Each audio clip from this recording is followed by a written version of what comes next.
안녕하세요. 호랑이형님 리뷰하는 호랭박사입니다. 호랑이형님 2부 243화 흰산에 괴어들다 1편 리뷰를 시작하겠습니다. 지난 화에서는 괴력수인 산군이 흰산에게 힘을 부여당하는 일영을 물끄러미 쳐다보는 장면으로 끝이 났었습니다.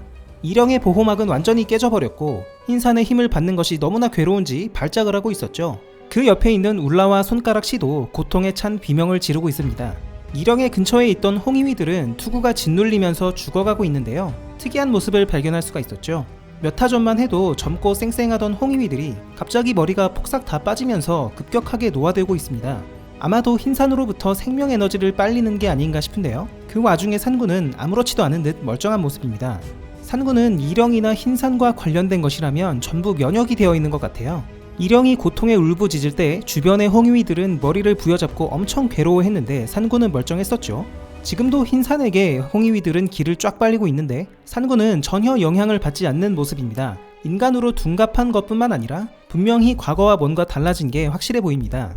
한편 갑자기 늙어버린 홍이위를 보고서 갑자기 흰눈썹이 생각이 나는데요. 항마전 이전까지는 젊고 쌩쌩하던 흰눈썹이 갑자기 폭삭 늙어버린 이유도 혹시 이와 비슷하지 않았나 생각이 들었습니다. 항마전 때 아린이 흰산의 힘을 받았는데 근처에 있다가 생명 에너지를 빨리고 늙어버렸다던지 하는 상황이 상상이 되네요. 일영과 시라무렌이 격전을 벌이던 장소에는 이제 흰산의 차가운 냉기만 남아 있습니다. 산군은 괴로워하는 일영을 그저 바라보고 있다가 과거의 기억이 오버랩 되죠. 아린이 이따금씩 발작을 하면 성에 살던 인간과 부하들은 전부 대피를 가곤 했는데요. 하지만 산군은 남아서 아린의 곁을 지켰는데 꾹꾹이도 해주고 발톱으로 얼굴을 긋기도 했습니다. 일영은 산군을 보고 아린의 발작을 겪고도 어떻게 정신이 멀쩡한 것이냐 라며 놀라워하기도 했지만 산군은 이미 새끼 때부터 익숙했습니다. 산군이 일영을 아린으로 착각한 것인지는 제가 잘 모르겠지만 본질적으로 아린과 비슷한 일영을 보면서 옛날처럼 곁을 지켜야겠다 판단을 한 것 같습니다. 당시에 아린이 산군에게 했던 대사가 리마인드 되니까 뭔가 애잔하네요. 이놈아 여기서 뭐해? 얘까지 오느라 힘들었지? 내가 미안하다. 1부를 끝으로 퇴장했던 산군이 2부에서 본격적으로 부활하는 순간으로 봐도 될 것 같습니다. 얼굴이 완전히 드러나진 않았지만 상당히 미남형인 걸로 보이고요. 시가 된 것이 아니라 단순히 둔갑이라고 하니까 언제든지 범으로 다시 변할 수도 있을 것 같습니다. 다시 작품으로 돌아오겠습니다. 산군은 어디선가 땅이 울리면서 거대한 병력이 움직이는 걸 느끼는데요. 수백 수천의 변신맹한 부대가 맹렬하게 달려오는 것을 발견합니다. 이런 대부대의 공격은 지난번 클론 대방 개때 이후로 처음이네요.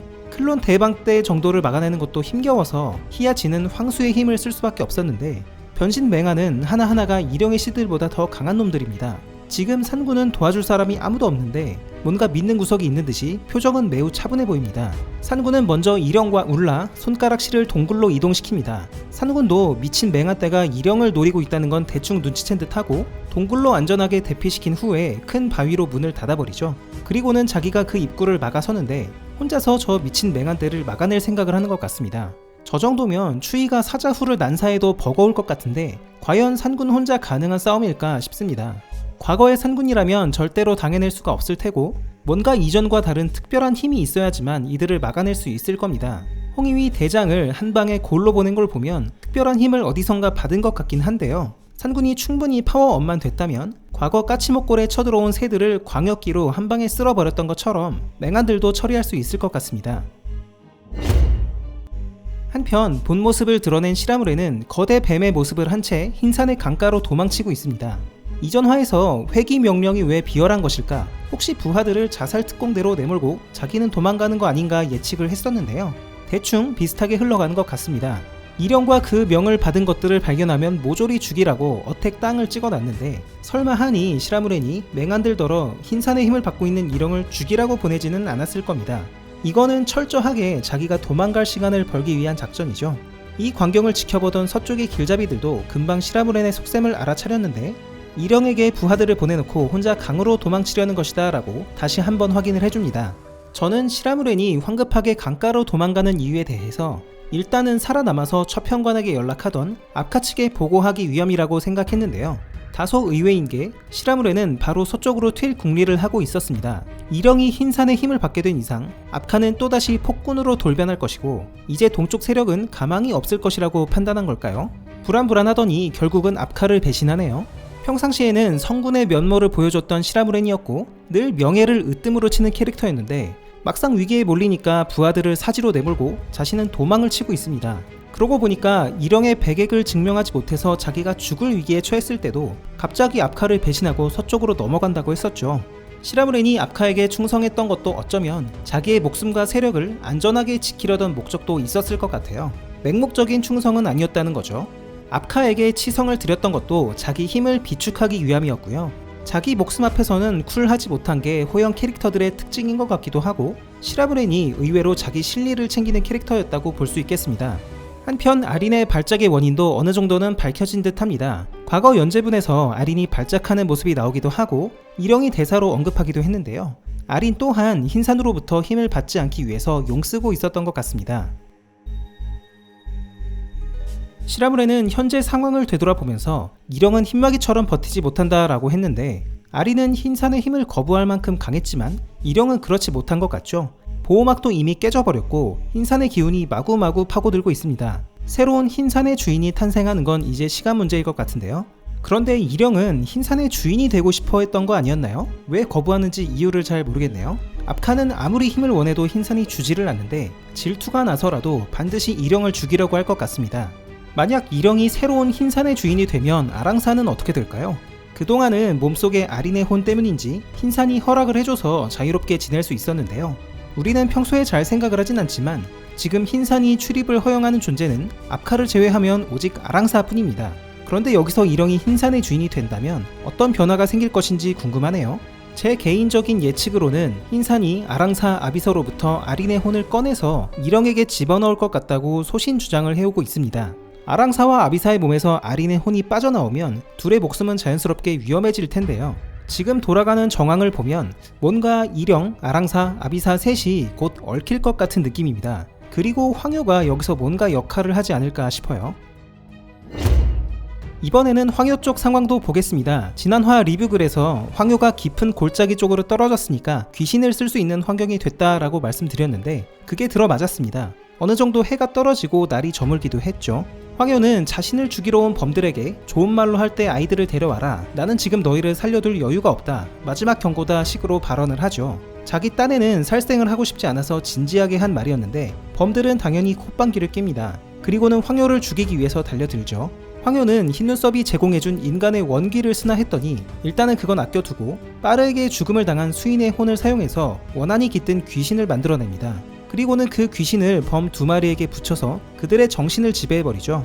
본래 이 기술은 황효가 범에게 기생하는 창귀를 연구하다가 고안해낸 것인데 범에게 지배를 받는 창귀를 역이용해서 범을 조종하는 것이 그 원리입니다. 범이 사람을 잡아먹으면 그 귀신은 창귀가 돼서 범에게 기생하게 되는데요. 본디 창귀는 범을 조종하는 것이 아니라 범에게 기생해서 살 뿐입니다. 평소에는 이렇게 익살스러운 놈들이죠. 그런데 황효는 그것을 역이용해서 범을 조종한다는 겁니다. 그렇게 창귀로 범을 역조종하는 기술로 출발했지만 황효는 이제 창귀가 아닌 다른 귀신으로도 범을 조종할 수 있다고 했죠. 황효가 창귀가 아닌 귀신으로 범을 지배하는 원리가 오늘 연재분에서 자세하게 묘사가 된 것 같아요. 이번 주 댓글에 범이 범을 죽였는데 어떻게 창귀가 나오냐 설정 붕괴다 라는 댓글이 있길래 제가 자세하게 한번 다시 정리해봤습니다. 여튼 황효는 순식간에 창귀호 2마리를 만들어내는데 황효에게 정신을 지배당하는 건 물론이거니와 힘이 몇 갑절로 강해졌을 겁니다. 엄청난 살기를 내뿜는데 황효는 그 와중에서도 이 고원의 인간은 죽여서는 안 된다라고 특명을 내리죠. 구다국 사람들과 가오리를 생각한 명령이었을 겁니다. 창귀호 2마리는 순식간에 동료 둘을 물어뜯어 죽이는데요. 그렇게 2개의 원기가 더 생겨나고 그걸 또다시 범에게 붙이고 마치 바이러스가 멀티플로 옮겨가듯이 순식간에 창귀호 부대가 만들어졌습니다. 황효는 최근 불필요한 살생을 피하고 성격이 많이 유순해졌는데요. 상황이 상황인데다가 먼저 선제 공격을 당한 만큼 참지 않는 모습입니다. 창귀호 부대가 만들어지면서 처참하게 죽음을 당한 범들도 꽤 생겼는데요. 빠르가 보게 된다면 눈이 뒤집힐 장면입니다. 빠르는 과거처럼 부하들이 죽게 내버려 두거나 하지 않고 위험하면 자기가 전면에 나서서 부하들을 보호하고 있는데요. 벌써 10댓마리 이상이 죽었으니까 빠르가 이걸 본다면 엄청난 충격을 받을 것 같습니다. 창귀에 지배당한 범들은 산군도 막아내기 무척 힘들어 했었죠. 그 이유는 그들이 강해서가 아니라 죽이지 않고서는 막아낼 방법이 없었기 때문입니다. 산군은 친했던 범들도 아니고 조금 안면만 있는 범들이었는데도 굉장히 죽이는 걸 힘들어했는데 빠르는 산군 때와는 상황이 완전하게 다르죠. 이 범들은 빠르가 직접 이끌던 부하이자 동료들입니다. 만약 빠르가 이들과 맞닥뜨리더라도 함부로 죽이지는 못할 것 같아요. 다치지 않게 힘으로 제압하는 게 최선일 텐데 황효는 역시 상대하기가 까다로운 적인 듯합니다. 빠르가 청기 호들에게 막혀있는 동안 황효는 결국 아랑사와 아비사를 찾아내지 않을까 싶습니다. 현재 아랑사는 시와 함께 있는데 창기 호들쯤이야 시에게는 아무런 문제가 되지 않습니다. 다만 수인의 껍데기가 상하면 흰산의 기가 새어 들어가는 게 문제겠죠. 그런데 지금 일영이 이미 흰산의 힘을 받고 있어서 앞으로 껍데기 시에게는 흰산의 지기가 큰 문제가 되진 않을 겁니다. 황효와 시가 서로 흰머리를 두고 어떻게 다투게 될지도 궁금하네요. 한편으로는 황효가 무려 구다국 근처까지 올라갔는데 구다국 왕이나 가오리를 마주치지 않을까 싶기도 합니다. 자신을 구해준 사람들이 돌보던 아이들이 하필이면 자기가 데려가려는 흰머리 아이들이라니 황효의 불안한 예감이 현실이 되는 순간 어떤 선택을 할지도 궁금하네요. 지금 상황을 보면 크게 두 갈래로 흐르던 이야기의 줄기가 슬슬 하나로 모이는 것 같습니다. 왼쪽 줄기를 보자면 추이가 일영을 흰산 영역으로 유인했고 그곳에서 일영과 시라무렌의 결투가 벌어졌고 일영은 흰산의 힘을 반강제로 부여받게 돼서 발작 상태에 빠졌죠. 인간으로 둔갑한 산군이 일영을 보호하려고 나섰고 시라무렌이 보낸 병력들에게 홀로 맞서고 있습니다. 오른쪽 줄기를 보자면 황효는 흰머리 아이를 찾기 위해서 흰산의 고원에 오르고 있습니다. 일영이 있는 곳과 멀지 않은 곳이죠. 일영의 시도 흰머리 아이를 찾고 있고 외부의 적들로부터 흰머리를 지키고 있는 건 빠르입니다. 황효던 시던 빠르던 누가 이기던지 간에 흰머리 아이들이 곧 전면에 등장하지 않을까 싶어요. 두 이야기의 줄기가 하나로 엮여진다면 과연 어떤 일이 벌어질까요? 저는 조심스럽게 결국은 아린이 부활하지 않겠느냐라고 소신 주장을 해오고 있는데 물론 다르게 진행될 수도 있습니다. 어쩌면 죽어서 퇴장하는 캐릭터도 생길 거고요. 어떤 결론이 나던 간에 이번 흰산에서의 이벤트가 끝나면 2부도 곧 종료되지 않을까 개인적으로 예측하고 있습니다. 2부의 시작이 무려 2016년 12월이었어요. 현재까지 4년 9개월을 연재한 셈인데 아직 끝난 게 아니죠. 1부가 고작 1년 6개월이었다는 점을 고려하면 정말 긴 호흡의 장편 스토리라고 볼 수 있겠습니다. 스토리가 길어지고 여러 떡밥이 있다 보니까 헷갈리거나 다 기억하기 어렵다는 독자분들도 계신 것 같은데요. 작가님께서 신경 쓰시는 부분들이겠지만 모쪼록 여러 떡밥들이 시기적절하게 잘 풀리기를 기대해 보겠습니다.